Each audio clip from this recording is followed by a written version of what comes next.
Dear conveners of the summer school, dear students, selamat sore, assalamualaikum, good afternoon. Thank you so much for the invitation. I'm excited to be here today and share some of my thoughts about the interplay between Germany, Indonesia, and postcolonialism. I recorded the lecture because I'm on leave during the period of the summer school, but if you have any questions or comments about my talk, please do not hesitate me via email and I'm happy to respond after my return.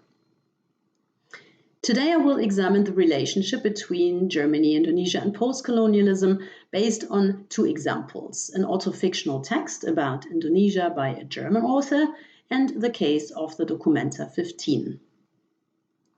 I begin my presentation with a personal perspective on Indonesia, an account written by a German engineer who lived in Indonesia for 18 years, from 1963 to 1981. The account is entitled in German, Der Ruf des Geckos, and was published in 2009. The English version has been translated as A Magic Gecko. The account is interesting for several reasons. First, it has not been discussed by literary scholars in Germany. It may have been overlooked or not deemed worthy of scholarly attention. Another reason is that the account sheds light on how Geerken experienced turbulent times in Indonesia, including the 1965 events, how he experienced Indonesia in exchange with Indonesians, but also within a better-off German community in Jakarta. What is the post-colonial and the relations between Indonesia and Germany? Germany did not have colonies in Indonesia as the Netherlands did, and one cannot therefore speak of a colonial past in this specific context.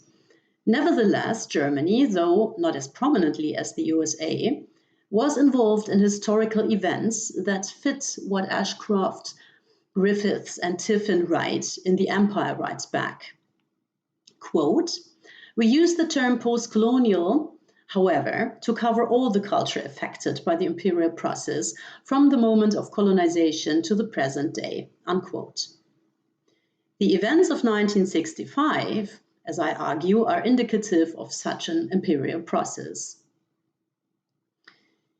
The third part of this lecture then zooms in on the Documenta 15, a well-known art exhibition held in Kassel in 2022 that was curated by the Indonesian artists collective Ruang Rupa. In this part, I show how the criticism of the consequences of capitalism and exploitation by an Indonesian artists collective escalated due to accusations of anti-Semitic imagery and how this is interwoven with Indonesian history. In the conclusion, I will reflect on the implications of these two cases.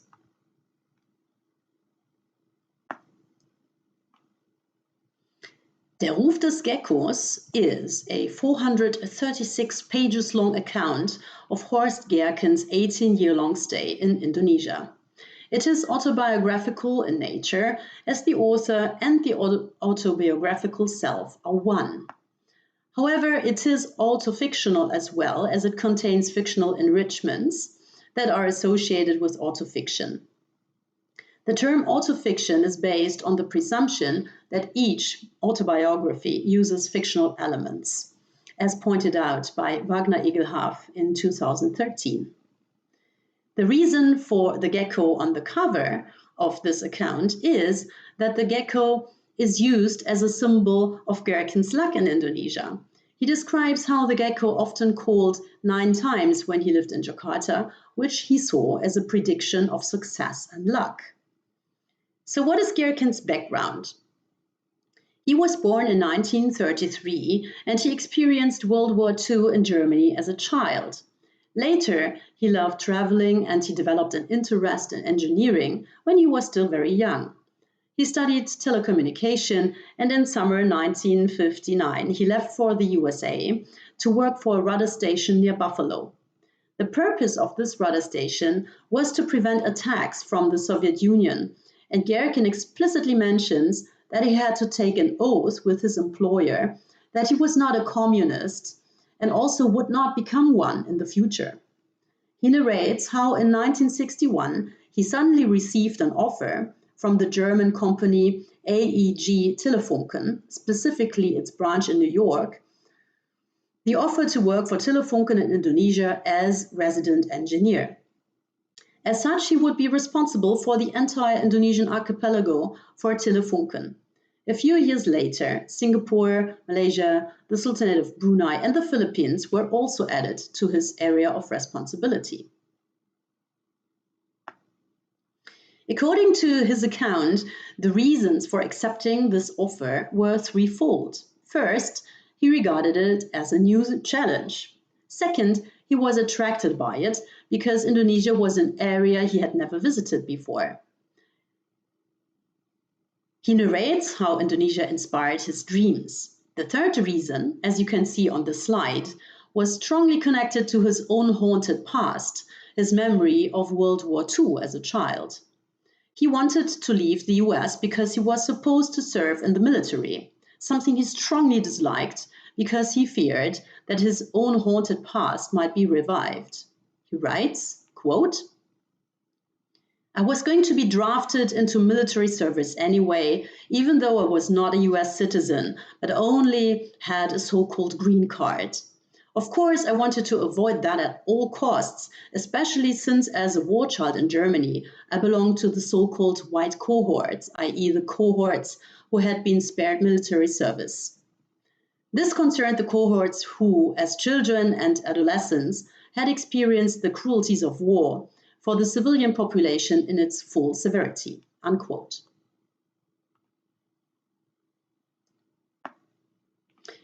Geerken, therefore, can be seen as a man who developed an anti-war attitude because of his experiences as a child.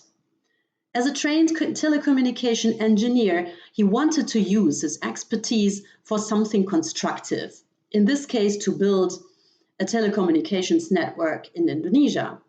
For example, he tells how he got his first big contract from Radio Indonesia when he was commissioned by AEG Telefunken to build a 100 kilowatt shortwave transmitter in Cimanggis. Another example is a follow-up order for shortwave transmitters for the Indonesian Navy to Surabaya 2 months after the coup in 1965, in October. When he describes this journey to Surabaya 2 months later, he also gives the reader a personal impression of the conditions. He narrates how the car was the only suitable means of transportation as the railway had temporarily interrupted its service. He writes the following, quote, "There were roadblocks and controls everywhere, but with my German pennant in the car, I was not stopped anywhere. About 50 kilometers before Surabaya, I passed through a village. On a bamboo fence along the road, the heads of executed people were impaled on bamboo poles every 10 meters as a cruel warning. A horrible sight that still haunts my dreams today. The villages were deserted. The indigenous people huddled timidly in their huts. In Surabaya, I was then told that a terrible massacre had taken place between two hostile villages. The river that flows through the village was colored red by the blood of the corpses." Unquote. He comments on both the scale of the violence and the CIA's influence on 1965 events.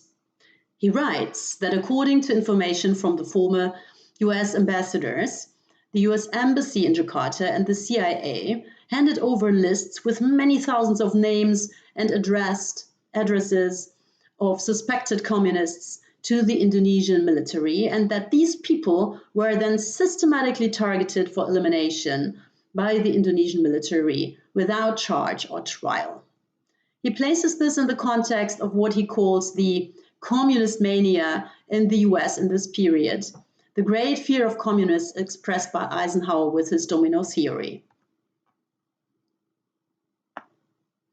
Geerken repeatedly focuses on the effects of colonial structures, e.g. by emphasizing that he gives an unvarnished account of the atrocities suffered by Indonesians under the Dutch colonial regime in order to present them from the Indonesians' point of view. He writes, the Indonesian perspective is thus completely different from the Dutch one, And the more one talks to Indonesian contemporary witnesses, the deeper the relationship of trust, the clearer it becomes that there was little good and lot of bad for the Indonesians during the almost 350-year colonial period." Unquote. He particularly singles out the police actions. Quote, "As I was told by survivors of the war, captured freedom fighters were forced to swallow their red and white armbands and their metal badges and medals. Many perished or suffered permanent damage as a result." Unquote. Although his account reveals an anti-colonial spirit, Geerken's perspective on Indonesia is also shaped by his privileged position as an expat and resident engineer in Jakarta. He had privileged access to authorities in Indonesia, and he includes descriptions of his family life in Jakarta that was also shaped by the staff he hired, including his own driver, cook, and laundress. Elements of expat life were regular meetings with the German merchants at the luxurious Hotel Indonesia for lunch and visits to the German club, where there were German films and film evenings. He describes here, for example, that during the period when foreign films were banned under Sukarno, for months there were two films to choose from, a revue film and the film Der brave Soldat schweig, the good soldier schweig. The Germans then watched again and again anyway, he said, as there were hardly any other amusements. What Geerken's account also reveals is that he wanted to educate his German readership about Indonesia. He wrote that at the beginning of the 1960s, most Germans, he knew, did not know anything about Indonesia. He stated that his acquaintances, when he told them that he wanted to travel to Indonesia, usually responded by saying, quote, "Jaffa, that's where the oranges come from, right?" Unquote. To bring his present-day readership Indonesia closer, he read and included scholarly sources, including by Adrian Vickers, A Paradise Created, or Brian May, The Indonesian Tragedy. Moreover, he drew on literary sources.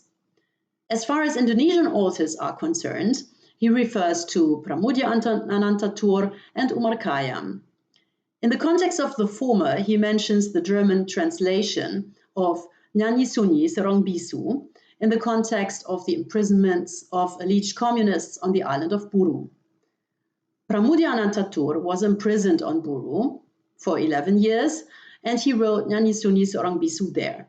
He refers to him as, quote, "one of the best Indonesian writers and one of the heroes of independence," unquote. His reference to Umar Khayyam is more personal. He refers to him as one of his friends who died too young.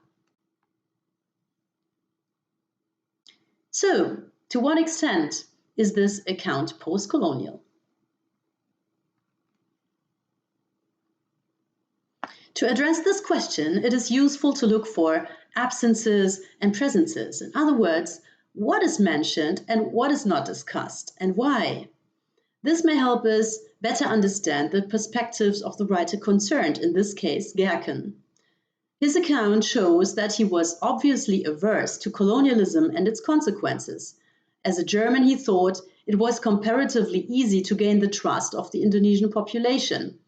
What is present in his account is the statement that Indonesians would not trust a Dutchman as much as him because they still considered the Dutch to be colonizers. They would rather trust a German, he thought, because Indonesian people would not regard him as a colonizer. What is absent from his account is a discussion of German colonial history. Geerken writes that all colonial powers brought guilt upon themselves, but he does not refer to German colonial history explicitly. An obvious reason for this is that Germany had no colonies in Indonesia, and as his account reveals and deals with this archipelago, he may have considered an excursion into German colonial history as a digression. It is also true that compared to other European powers, German involvement in colonization was relatively brief. In the late 19th century, Germany established colonies in Africa, including present-day Tanzania, but also in Togo and Namibia. Germany had no colonies in Indonesia, whereas the Dutch East Indies experienced centuries of Dutch colonial rule. In his account, Germany is given the role of a mediator, and he himself has chosen the role of the one who makes unheard voices of Indonesians heard. Although he himself wrote from a position of privilege, he was imbued with an anti-colonial spirit. It should also be mentioned that Geerken's technical profession and prestigious position probably met with a lot of positive response in Indonesia. Technical expertise is held in high regard, as can still be seen from the much-cited narrative that former President Habibie studied aerospace engineering in Germany at the University of Aachen and did his PhD there.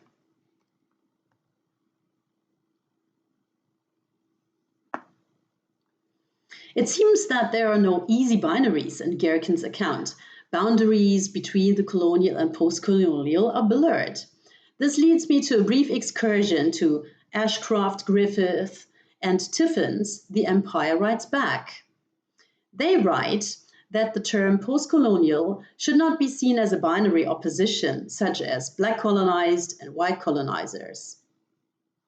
Rather, what should be foregrounded is, quote, an engagement with all the varied manifestations of colonial power, including those in settler colonies, unquote. According to them, the attempt to define the post-colonial by erecting boundaries between those who may be referred to as post-colonial and the others runs counter to post-colonial theory's ability to show the complexity of how imperial discourse operates.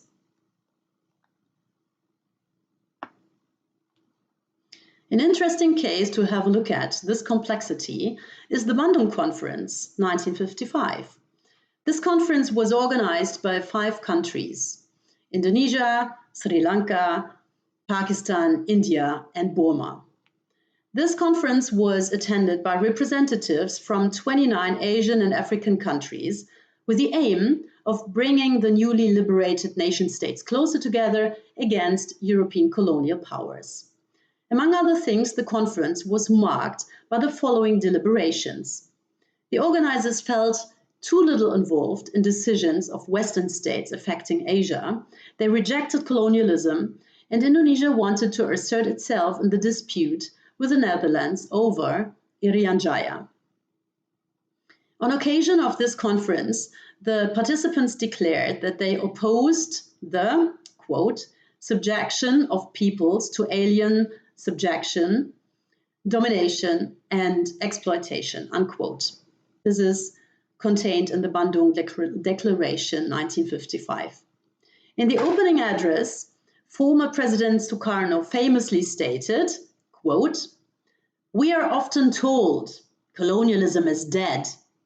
Let us not be deceived or even soothed by that. I say to you, colonialism is not yet dead. How can we say it is dead, so long as vast areas of Asia and Africa are unfree, unquote. In Geerken's account, the Bandung Conference features in the shape of its 10-year anniversary.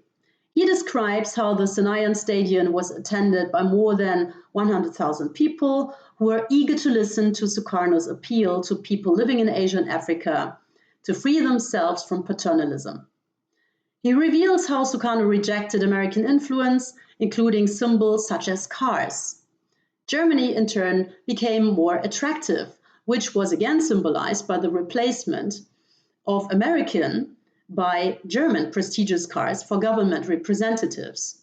Geerken writes, quote, for this anniversary celebration, in which Sukarno once again appealed to the peoples of Africa and Asia to free themselves from any paternalism, 34 official delegations and government representatives from countries in Africa and Asia had arrived.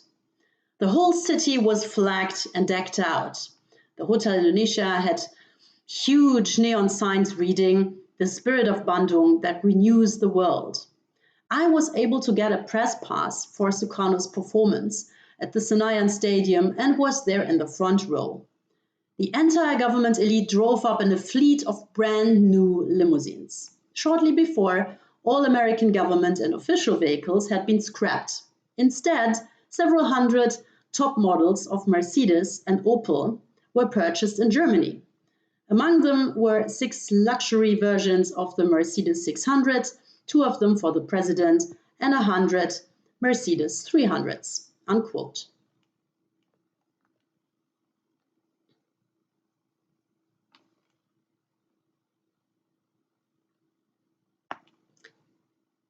Let's have a look at another example of how the Bandung Conference is being discussed. McNamee begins his recently published book, Settling for Less, with Sukarno's famous sentences he spoke at the opening of the Bandung Conference in 1955. Colonialism is dead. Let us not be deceived or even soothed by that. I say to you, colonialism is not yet dead. Unquote. He goes on to write that the Bandung Conference is seen in collective memory as a pivotal moment when marginalized, excluded people came together and expressed their resistance to the European colonizers. McNamee does not downplay the meaning of this Bandung Conference. He acknowledges that the conference, in particular the spirit of self-determination, as he calls it, has been important for excluded voices across the globe.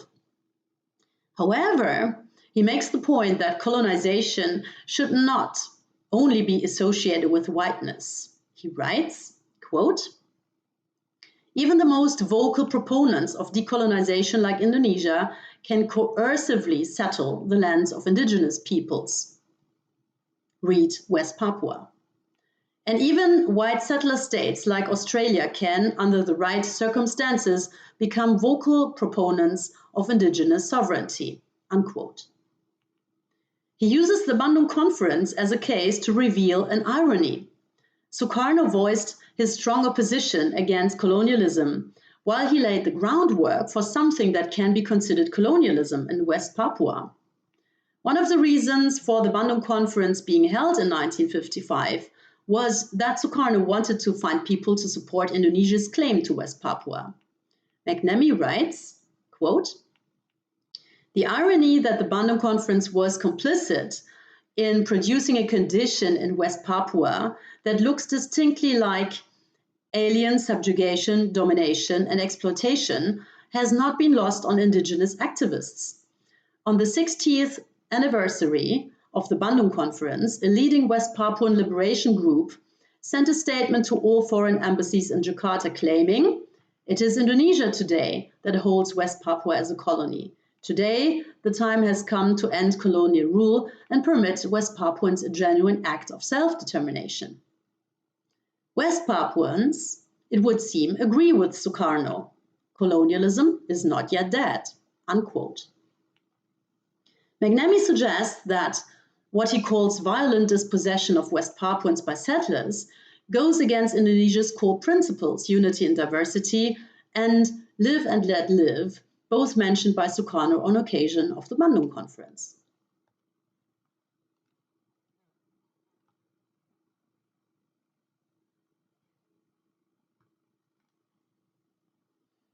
So let's now turn to the Documenta 15. Members of the artist collective Ruang Rupa, who were responsible for curating the well-known international exhibition of contemporary art, Documenta 15, regarded the Bandung Conference critically. Ade Darmawan, one of the artist collective, stated in an interview that from his point of view, it has not fulfilled its promise. Quote, "In the 70s, we saw how that idea of Bandung fails, how it's corrupted in the history, from Sukarno to Suharto, from Suharto into the oil boom, the military autocracy, and so on." Unquote. Instead, he thinks that the events of 1965 had a much stronger impact on further developments in Indonesia. He said, quote, "Because 65, national independence, that was the break, the real twist, and through it, the nation from which we get all the things from Suharto to what we have now. The revolutionary moment in 55 just doesn't work." Unquote. He has criticized not only the role of Indonesian authorities in the genocidal regime of 1965, but also the role Western secret services had. He writes that Indonesian history includes Western secret services propping up a violent and genocidal regime in the name of the anti-communism in 1965, where between 500,000 to 1 million people were murdered. The artists collective, through their artwork, intended to challenge the colonial structures that have shaped art production, distribution, and consumption. As I will show later, due to an offense caused by anti-Semitic imagery, this challenge turned into a scandal around the Documenta in Germany. Before doing so, however, let me first explain the curator's Ruang Rupa starting point and concept. An international committee was basically the reason why Ruang Rupa was able to create the exhibition. Their artwork has a reputation to promote tolerance and encourage a communal arts approach.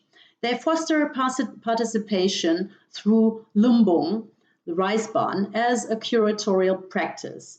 Lumbung refers to rice barns in rural areas of Indonesia where harvests are stored and a portion of the rice crops are kept for food reserves. Lumbung thus are a food security instrument which, as I argued elsewhere, a revival of which would have been useful during COVID-19, where long supply chains made access to food difficult for many Indonesian people. Equitable distribution of resources is one of the features of lumbung, something that has inspired Ruang Rupa for their curatorial work. For the Documenta 15, one of the most renowned international exhibitions of contemporary art held in Kassel, from the 18th of June to 25th September 2022, Ruang Rupa wanted to implement core characteristics of the lumbung, its participatory spirit and equitable distribution of resources. They invited artists collective from the global south, and they wanted them to join the Documenta 15. These in turn could then invite groups of their own choice. They conceived of art as a process that develops with and through the community, in contrast to a motionless picture painted by an individual. So then an international committee paved the way for Ruang Rupa to curate the exhibition. They gave the following reason for the decision in a press release on the 20th of February 2019. Quote, "We nominate Ruang Rupa because they are demonstrably able to reach out to diverse audiences, including those beyond purely arts, and to challenge local engagement and participation. Their curatorial approach is based on an international network of local community-based arts organizations." Unquote. This nomination was in line with the postcolonial spirit that sought to challenge Eurocentric narratives. Documenta 15 wanted to set new accents by providing an Asian perspective in a Western-dominated art world. It aimed at giving a voice to artists from the global south, often from former colonies, who had been underrepresented or excluded. Documenta 15 invited artists and curators to critically question established Western-dominated power structures, knowledge production, and cultural hierarchies. Farid Rakun and Ade Darmawan, who represented Ruang Rupa in Kassel, formulated these aspirations as follows. Quote, "When Documenta 1955 was set up to heal the wounds of war, why should we not try to draw attention to it with Documenta 15 to focus on today's wounds, especially those that have their origins in colonialism, capitalism, or patriarchal structures? We want to juxtapose these with models of partnership that enable a different view of the world." Unquote.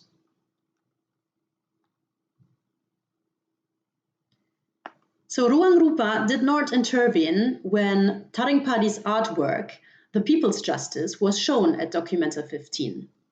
Taring Padi is an Indonesian artist collective founded after the fall of former President Suharto. This artwork, among other things, shows a soldier with a pig's face and a Star of David, his helmet bearing the inscription Mossad. The depiction of a Jew with temple curls, pointed teeth, and SS runes on his headgear was seen as particularly problematic in Germany, representing clearly anti-Semitic imagery.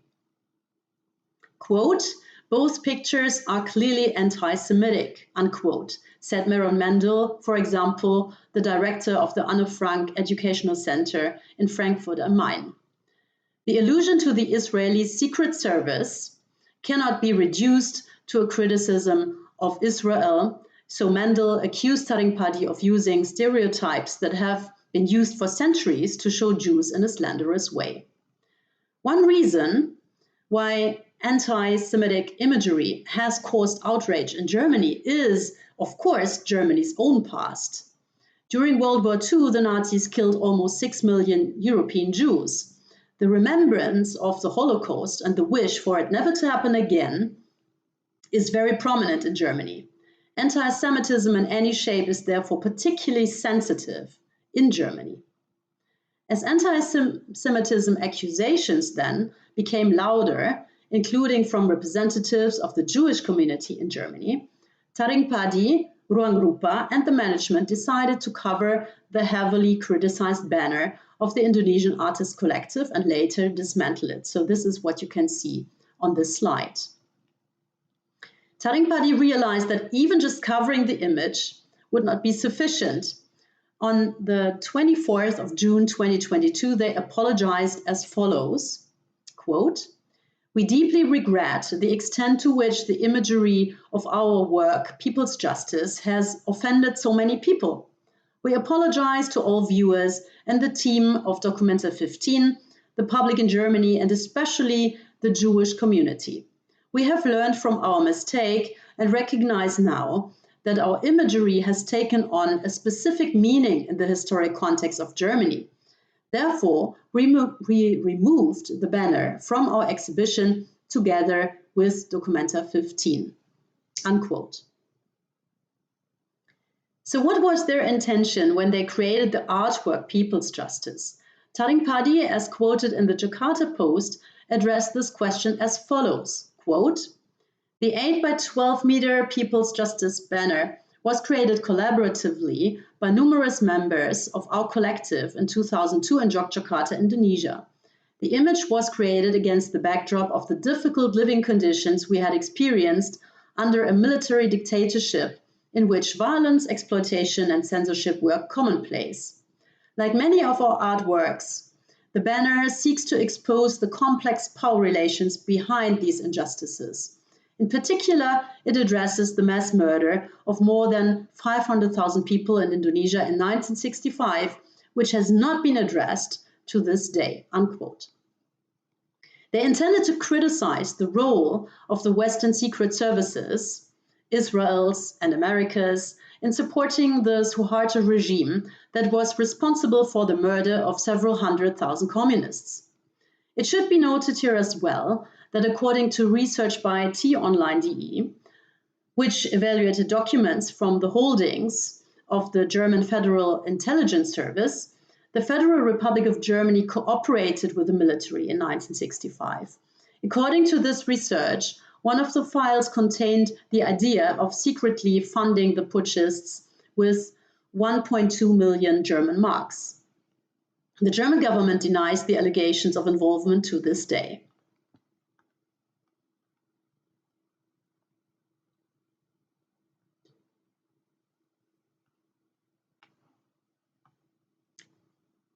The journey today started with a German account about Indonesia and ended with 2 Indonesian artists collectives on the Documenta 15 in Germany. Both cases, as I hope to show, reveal that the engagement with colonialism and postcolonialism is an uneasy one, and the boundaries between the two are often blurred.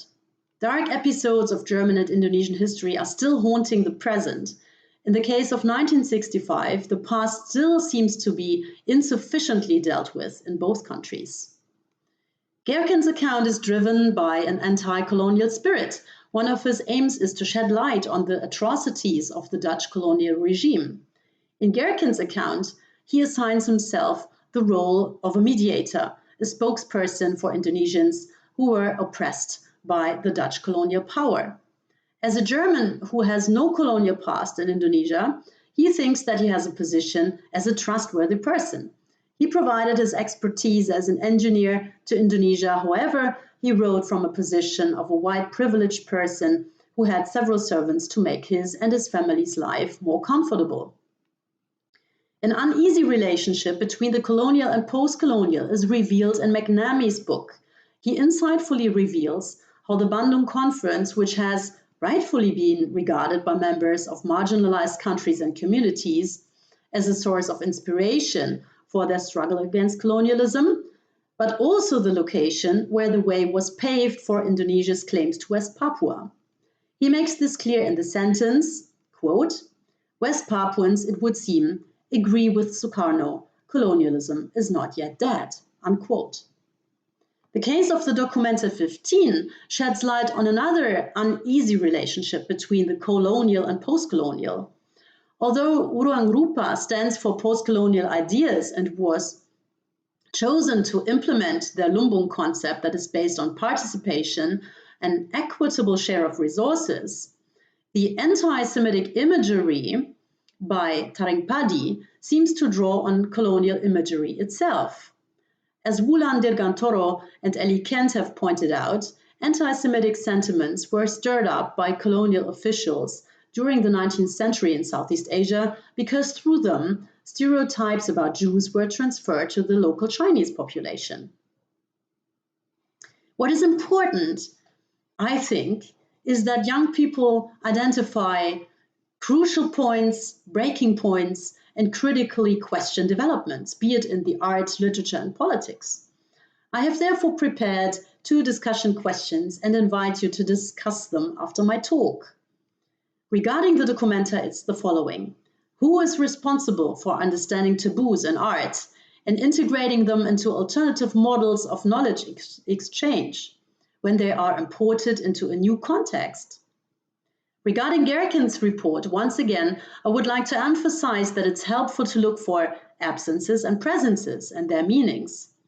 I have selected 2 passages for you that have been circulated beforehand. Please compare the 2 excerpts from Geerken's text. The first is the English translation from 2011. The second is my translation from German into English. Why do you think the translator omitted, adapted the text in certain places? How does this affect you as a reader in both cases? Thank you so much for listening. Enjoy the discussion, and you will receive all references that I have drawn on for this talk separately. Thank you very much. Bye-bye.